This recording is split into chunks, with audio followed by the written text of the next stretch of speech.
Welcome back, all my fragrance fanatic friends and beauty besties. I hope you guys are having an amazing day today. If you're new here, hi, my name is Jamie, and on this channel, we mostly talk about perfumes. And if you're a returning subscriber, you're probably wondering why we're in a different location. And that is because I got tagged for a video, and I'm so excited about it. So I figured we could do a little bit more of a casual type of video where I'm on the couch and I've got a little puppy here. So this is Penelope. She is my little Morkie. She's a Morkie, so she's a Maltese and Yorkie mix, and she's gonna be my co-host for this evening. It's so like gloomy and rainy out today, so my lighting is like all off. Normally I have like a lot of natural lighting coming in, and but that's okay, because I feel like it kind of goes with the vibe of this video being more casual anyway, so it works out.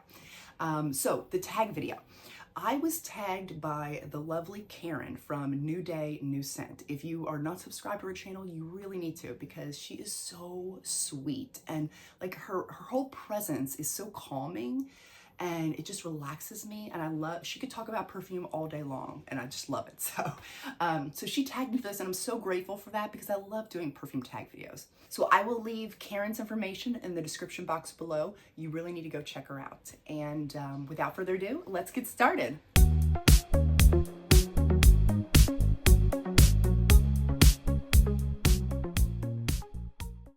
Before we get into these questions, I have got to say something about this perfume, Cashmere and Palo Santo.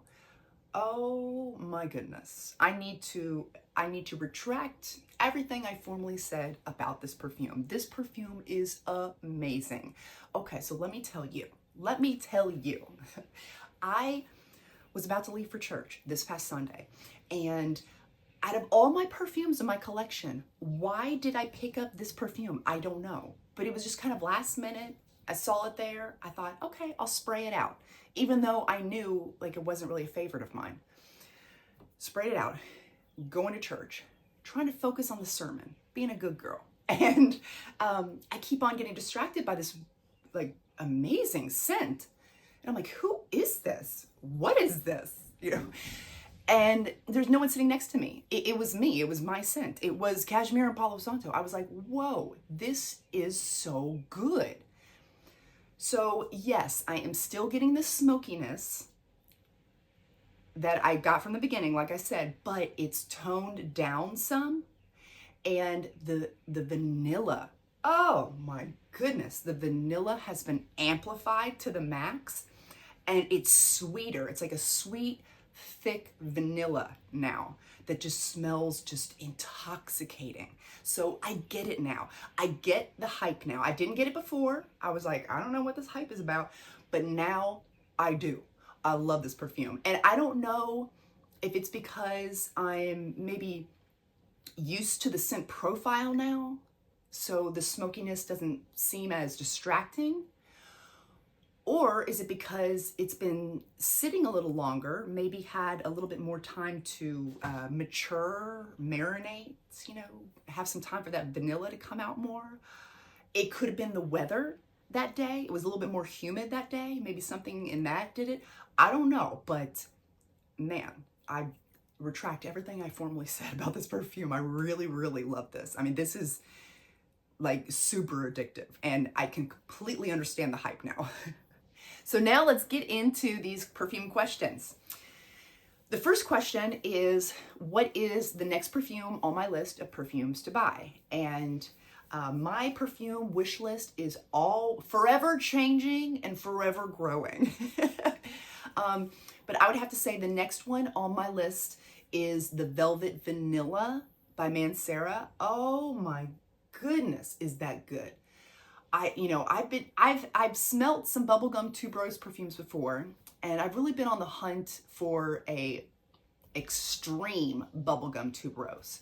And the closest that I've personally come to was My Way Nectar. That one has a pretty bubblegummy tuberose in there, but whoa.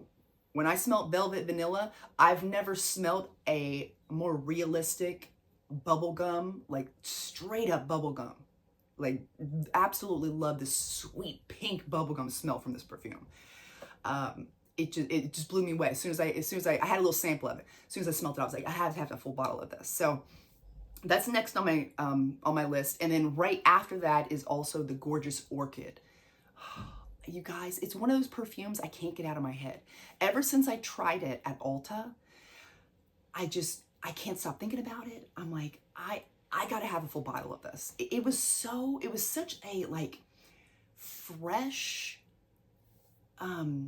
it's hard to describe. It's like a fresh, sweet vanilla, but I also got some banana, which I thought was crazy because there's no banana in the list of notes for it. But I know that some of you all out there said that you got a banana smell from Gorgeous Orchid as well. So I know I'm not crazy, but I can't, it's one of those scents I can't get out of my mind. I need a full bottle of it. So, and that would be perfect for springtime too.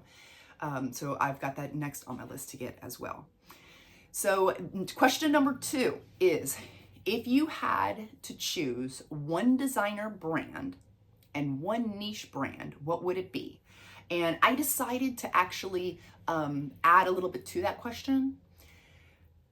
So one designer brand, if I could only choose one niche brand, if I could only choose one, but also one celebrity brand, if I could only choose one, what would it be? So for the designer, I would probably choose, it would probably have to be Valentino, because I apparently really love the Donna Born in Roma line, as evidence on my perfume shelf. So yeah, probably Valentino, maybe even Dolce & Gabbana, one of those two. And then as far as niche, I don't know, I'm kind of torn between the 7 Virtues. I'm pretty sure the 7 Virtues is considered niche, as far as I'm aware. I'm kind of torn between the 7 Virtues because I love all the 7 Virtues stuff. I love it. Or Sniff. I really love so much of the Sniff. I feel, it probably would be Sniff because they're a little bit lower in price, and I think the bottles are so cute. But I love the bottles of the 7 Virtues. And, part of their money goes towards like helping people. So I don't know. I'm torn. It's one of those two as the niche. And then for celebrity brand, there is no question. If anyone's been on my channel a while, what do you think it is? It would have to be Britney Spears, obviously. I own like so many Britney Spears perfumes. I own more Britney Spears perfumes than I do any other brand or house, perfume house. I just love her perfumes. I love collecting them. So for celebrity, it would have to be Britney Spears. Question number 3 is, what is my worst blind buy and what is my best blind buy? My worst blind buy would have to be Vanilla Toffee by Swiss Arabian. That one was just not for me. Some people were getting like this sweet, sticky, vanilla toffee thing going on. The coffee in there, to my nose, that coffee was so strong. And it was such a bitter, black, spicy, earthy coffee. And it makes sense because it was supposed to be an Arabian coffee. That was the note. And so it makes sense, but that's just not my cup of tea, cup of coffee, so to speak. I prefer more sweet, creamy coffees. And this was just so earthy and dark and bitter. And it was so bitter coffee.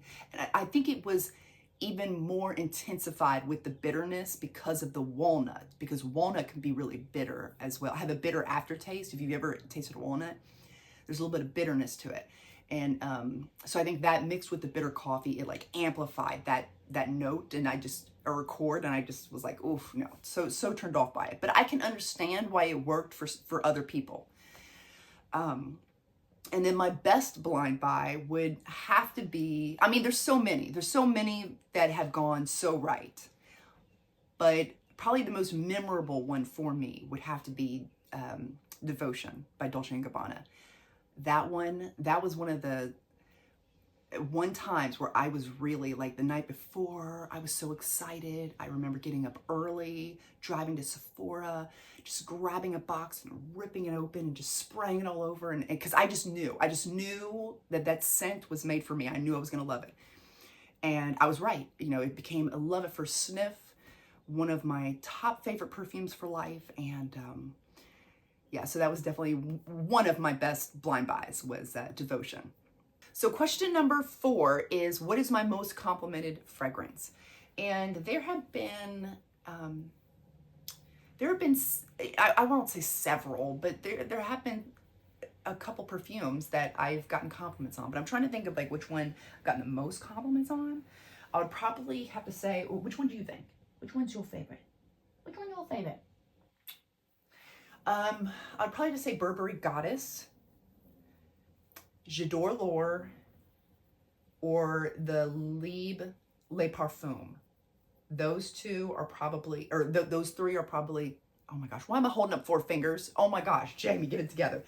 Those 3 are probably my most complimented fragrances that I can think of.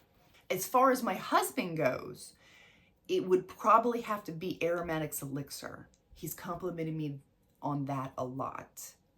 But it has to be the older bottles, like the ones from at least 6-7 year old bottles. It can't be the newer bottles because they smell totally different. But the older bottles of Aromatics Elixir he loves. And that one, and probably Watermelon Batik. He really loves that one too. There's several other, but I'm just trying to think of the ones that like I get the most compliments from him on. And I think it would have to be those 2. So the next question, where are we? Oh, so question number 5. What is my most expensive perfume I have in my collection? And what is my least expensive perfume that I have in my collection? And I just recently did a vlog video where I did a perfume declutter and a perfume reorganizing video and cleaning video.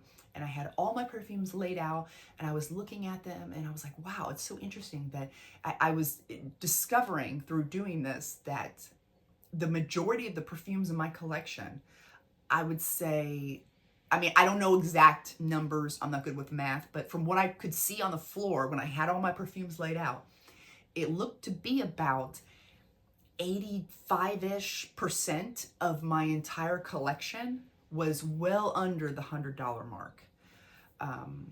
Most of my perfumes, but I do have a couple of perfumes. I think, I can't remember exactly because I haven't watched that video since I made it. I feel like, what was it, 6? I think I had 6 or 7 in that video that I showed that were like well above the $100 range. So I don't have very many expensive perfumes in my collection, or what I would consider expensive would be anything that's going beyond that $100 mark. That's when it starts to get expensive for me. Some people might think anything above $50 is starting to get real expensive, and I completely get that, you know. Or some people might think like, you all are crazy, you know, I don't think it's expensive until it gets past the $200 range. And you know, we're all different, and perfumes and perfume prices are so subjective to every individual.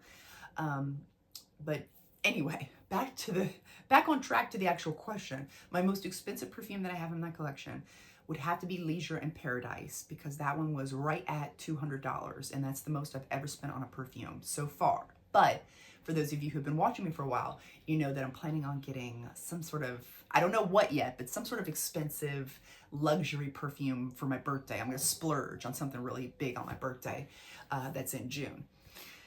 As far as my least expensive perfume that I own, I have a lot. I have several that are, you know, around $20, but even lower than that, I feel like, wasn't Bora Bora by Liz Claiborne? I feel like that's $17. That might be my least expensive perfume that I own, and it smells amazing. I don't think it's like, just because it's $17, I don't think it smells any less great and amazing as my Leisure in Paradise, which is my most expensive. I feel like they both are my favorites. I love them both. So question number 6 is, what is the most represented fragrance house that I have in my collection? Well, that kind of, I feel like in question number 2, that kind of answers everything, because that was about if I could only choose one particular house from a niche designer and celebrity, what would they be? Well, the most represented will be the same thing. The most represented designer house that I have in my collection would be Valentino. I have 4 different Valentinos. I don't have 4 of any other designer brand. And as far as celebrity, it would have to be Britney Spears, because I have so many bottles of Britney Spears perfumes versus other celebrities. And for niche, it would have to be the 7 Virtues, because I have more 7 Virtues perfumes than I do Sniff or any other niche house that I have in my collection. Moving on to question number 7. What is my favorite discontinued fragrance? Hey puppy, where you going? The video's not over, you can't leave yet.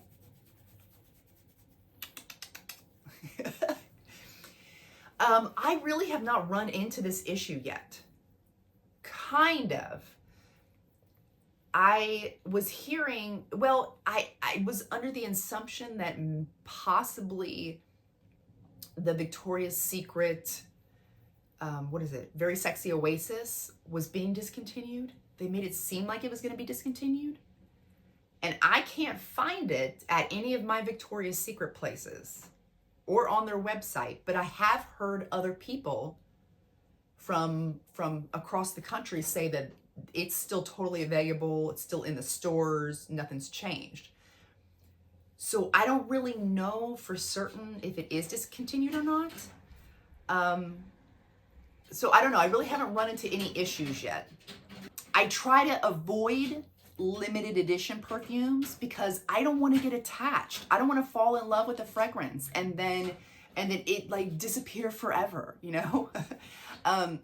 I can't say that I will never get a limited edition, but I just try to stay away from those things because I don't want to even be tempted, you know? So the last question is, what type of videos do you like to watch?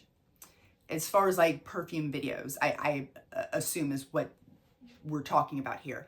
I like to watch all different types of perfume videos. I like to watch perfume videos about new releases. I like to watch perfume videos about like perfumes from years and years ago, more vintage perfume stuff. I like to watch perfume ASMR. I like to watch perfume vlogs where they go out to the store and test stuff out. Declutters, testing out samples, perfume organizing, all different types of videos from all different types of people, all different types of channels, you know, people that have gotten lots of subscribers, people that don't have many subscribers, and everyone in between, you know, I don't really discriminate. So I would like to thank Karen again for thinking of me and tagging me for this perfume video. I had so much fun coming up with answers to these questions, and I would welcome anyone else that wants to do this tag. You know, you're more than welcome to. I hope you guys really enjoyed this video, and I want to thank you for watching. And let's see, do you want to say goodbye, Penelope? Want to say goodbye, Penelope? Before you guys go, remember to seize the day and overspray. Bye, guys.